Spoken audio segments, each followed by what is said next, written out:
Если вы сейчас выбираете отель для отдыха, надеюсь, это видео вам поможет. В нем мы покажем обстановку отеля, освежимся в бассейне на крыше, помечтаем о кубиках на прессе, заглянем в номер, посмотрим, чем же тут кормят, ну и, конечно, пройдем путь от отеля до пляжей Рафаиловичей и Каменева. Готовы? Тогда вперед!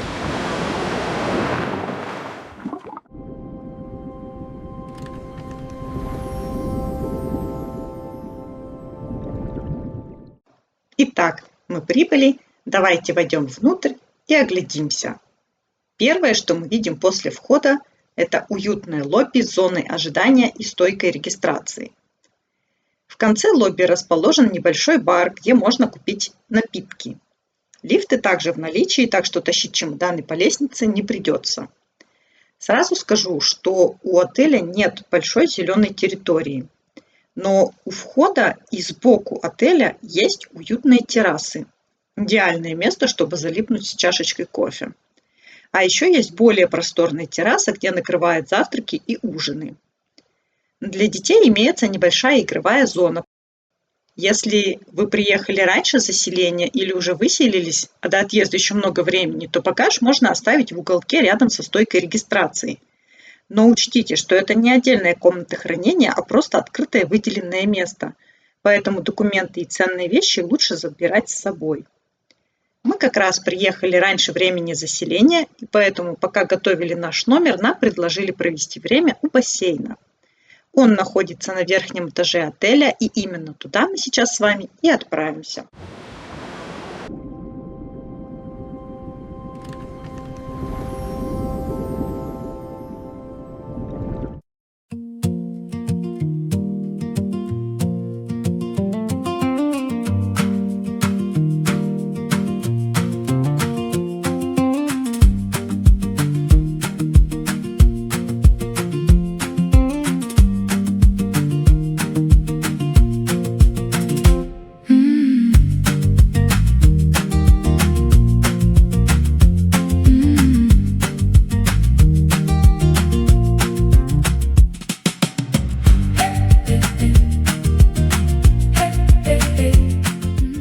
Итак, Тепло, хорошо. что-то мне кажется, что вы нас обманываете. Ну, немножко свежо, конечно. Ну, примерно как в этом, Как в море? как в море. Ну, даже потеплее, я бы сказал.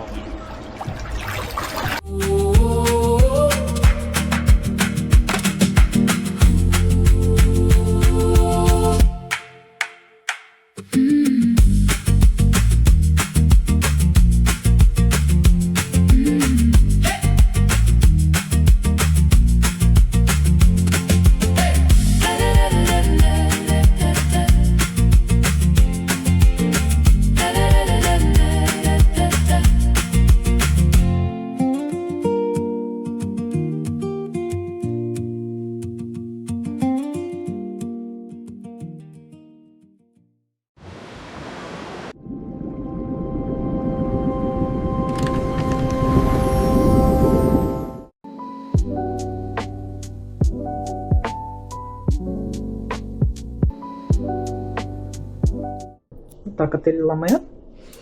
У нас 210 номер. Значит, вот так он выглядит. Достаточно современный, уютненький.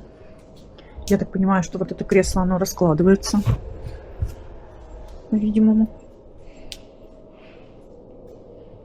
Рабочий стол. Чайник. Чай, кофеин.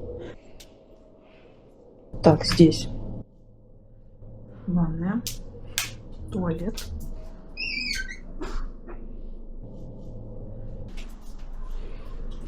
средства, гель для душа, это не знаю, что такое, шампунь, а это бальзам, кондиционер для волос, прикольно. Так, ну, душ вот такой, без всяких шторок, без ничего, то есть пол будет мокрый.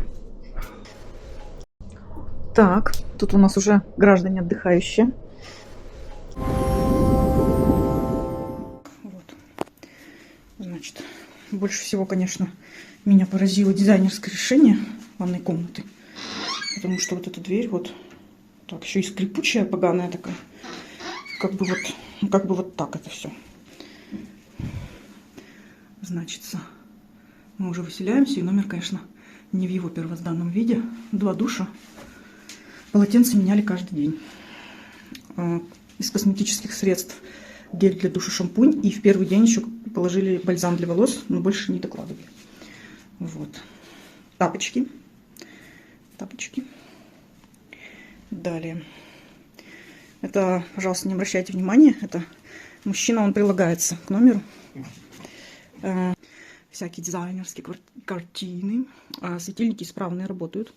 Оба люстра какая-то Шваровский. Телефон не передает, конечно. Так, телевизор ок. По-моему, даже русскоязычные какие-то каналы были.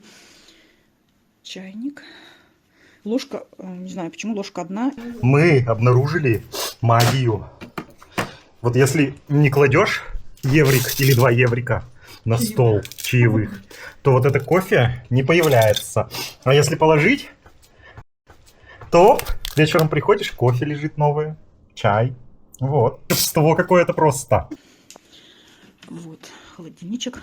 Мини-бара в нем нет, но вот какие-то продукты здесь хранить. Кондиционер работал исправно.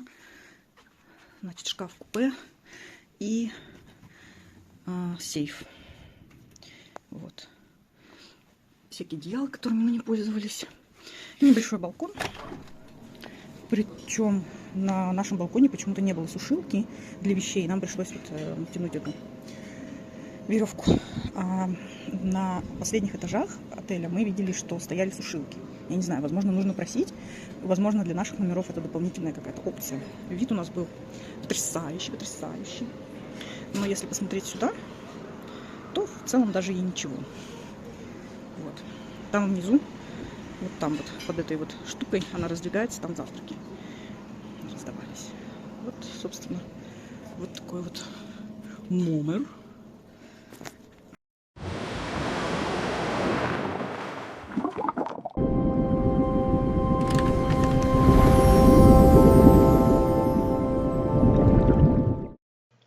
Ну что, как говорил известный нам всем упитанный медведь, А не пора ли нам подкрепиться? По-моему, пора. сами завтраки уже включены в стоимость проживания и проходят по системе шведский стол с 7 до 10 утра, то есть всего 3 часа. Позавтракать можно как внутри лобби, так и на открытой террасе. Сразу скажу, что если вы привыкли к турецким или египетским роскошным завтракам, где глаза разбегаются быстрее, чем ты успеваешь взять тарелку, то здесь все гораздо прозаичнее. Это скорее завтраки из серии «Все необходимое и ничего лишнего». Все, что было в ассортименте, вы сейчас видите в видео, поэтому перечислять каждое блюдо я не буду. Во время нашего отдыха набор блюд практически не менялся. На видео показывается ассортимент в разные дни, и, как видите, он в принципе одинаков. Лично мне хотелось бы видеть побольше фруктов, зелени и десертов. Но это дело, как говорится, вкуса и ширины талии. А вот для вегетарианцев, на мой взгляд, здесь довольно уныленько. С голоду вы, конечно, не умрете, но креативность и фантазию проявить вам придется. Мы сами в еде не особо привередливые, поэтому, в принципе, завтраками остались довольны. Мы приходили и к самому открытию, и почти под конец, и еды всегда хватало. Не было там никаких пустых подносов или батл-шоу типа голодных игр с битвой за последнюю булочку. То есть все вполне достойно, еды всегда хватало.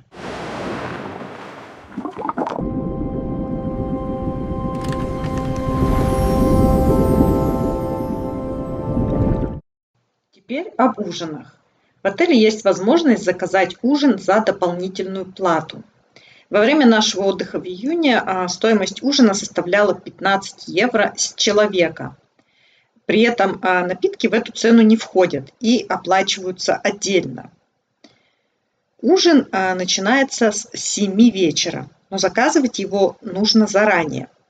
На ресепшене нам рекомендовали делать это сразу после завтрака, чтобы кухня понимала, сколько им готовить.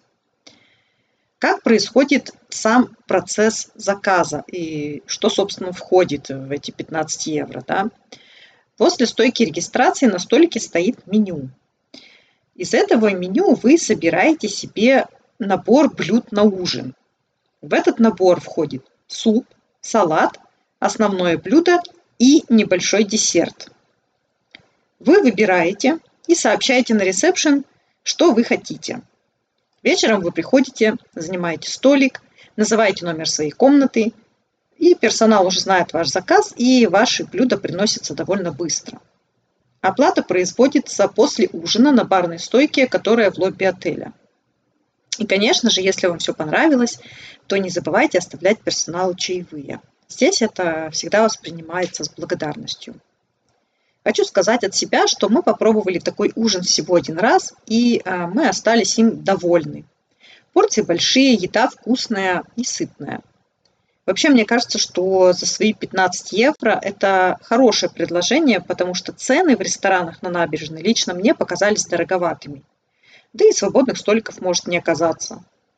Поэтому, если вы хотите спокойно, вкусно поесть, без лишнего пафоса, то ужин в отеле, мне кажется, отличным вариантом.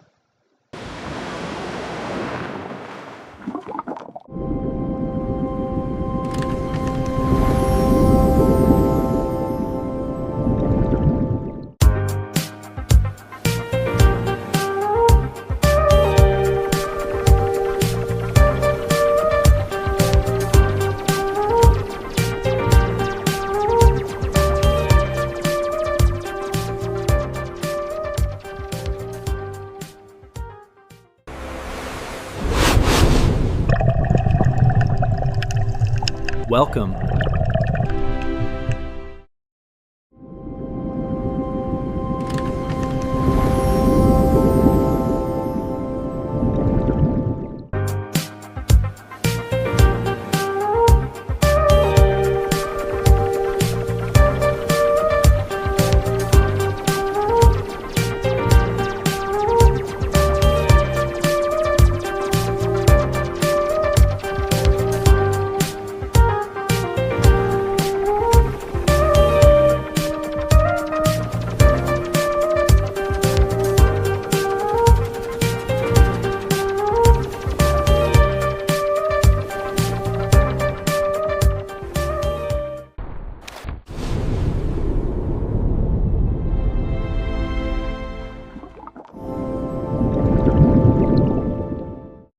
В заключение скажу, что в целом отелем мы остались довольны.